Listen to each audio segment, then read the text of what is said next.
So the map you're looking at right now is ice flow speed on Thwaites Glacier.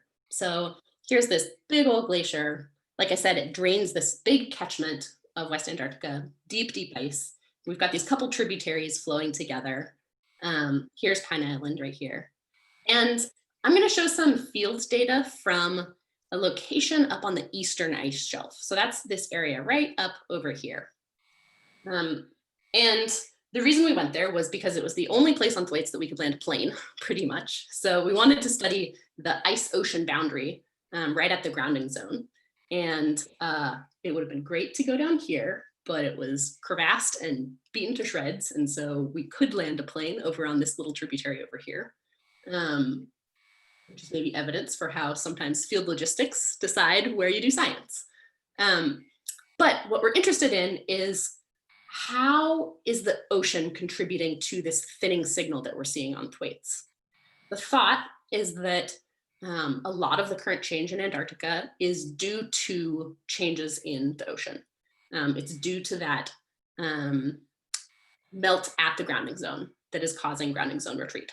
And so we went to a location right up in here in order to do a lot of different kinds of measurements. So this is part of the International Thwaites Glacier Collaboration, which is this $50 million US UK collaboration over the next like 4 more years that Christine, I believe, is a part of as well. And it's this huge focus that these two countries have come together to say, hey, Thwaites matters. And understanding how much sea level rise is going to come out of this glacier across the next 100 years is a key priority. And so we're going to combine resources and put a lot of money and focus towards studying this glacier in the years to come. And so there's this whole potpourri of measurements that are being made across this glacier, really all with the intention of understanding how is this glacier going to contribute to future sea level rise. So there are observationalists like myself who've spent a couple winters now down on Thwaites studying changes there. But then there's also folks using satellites and models to think about kind of more general change of the glacier, as well as ship-based measurements and really a whole suite of like the best we can do right now for measuring change on this glacier. And so I'm part of a project that took measurements right at the grounding zone, right? Here's this key place where we might be triggering marine ice sheet instability. Are we currently triggering it?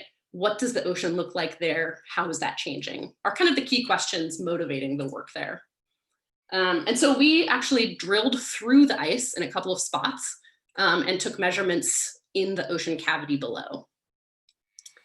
So here's kind of what the drill setup looked like. We used hot water to drill through the ice and put series of instruments down in the water column below. Here's just going down the borehole, instruments going down in. And one of the big instruments we put down was called IceFin. It's this tethered robot that they hope to use on, I think, Europa moving forward. And so it's someday going to be in space, but at present they're testing it in Antarctica. And so we were lucky that they wanted to come test it on Thwaites. And it's this tethered robot that swims around and measures all kinds of properties of the ocean in those areas. Just a few things it saw, so it has cameras. And so for the first time, we really got an image of what grounding zones are like.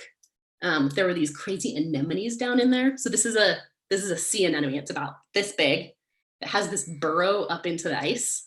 And so the anemone goes up into the burrow and then comes down to feed. The biologists were very excited about that. I think it's only the second time they've ever been observed. But then also, we just saw a lot of really interesting things in the ice. Evidence for debris lamination. So that the ice has picked up layers of sediment over time, which tells you something about how material can freeze onto the ice or sink down into the ice. I like to joke that, so Walter Munk is this famous famous oceanographer. He's pretty much who started Scripps Institute of Oceanography.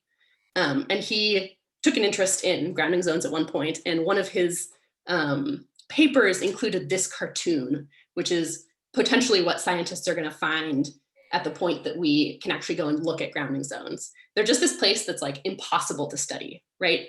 They're under 500 meters of ice. It's dark. It's almost always too far for a ship to like send instruments all the way under the ice. And so he joked that you may well find these little goblins dancing under the ice at the grounding zone. And I think Icefin showed us that, in fact, there are not goblins there, but there are these little anemones and lots of really interesting glaciology to be done at that point. What was that? Could you explain that the laminations, is that a broken edge of ice and that's a view horizontally into it? Yeah, so actually I think what it is you've got these horizontal laminations and then you have irregular melt rates. So we're just kind of cutting up into the side of the layer cake. So these were flat laminations, but because of really irregular melt rates, which we observed all over the place, super, super irregular melt rates. In some places, the bottom was smooth and flat and beautiful and looked like it had freeze on. And in places, we had these big old terraces. So this is actually the side of a terrace that we're looking into, where it's cut up into what were otherwise horizontal laminations. Yeah, and so even just the observation that this whole area isn't uniformly melting, but that we have these areas where there's focus to melt and areas where there's diffuse melt or diffuse even freezing was a surprise and matters for kind of future simulations, right? We, in big ocean ice models, all of these little processes aren't accounted for. You apply a melt rate, the same melt rate across, a 1 kilometer by 1 kilometer grid cell. When in reality, you get under melt is actually happening is very heterogeneous.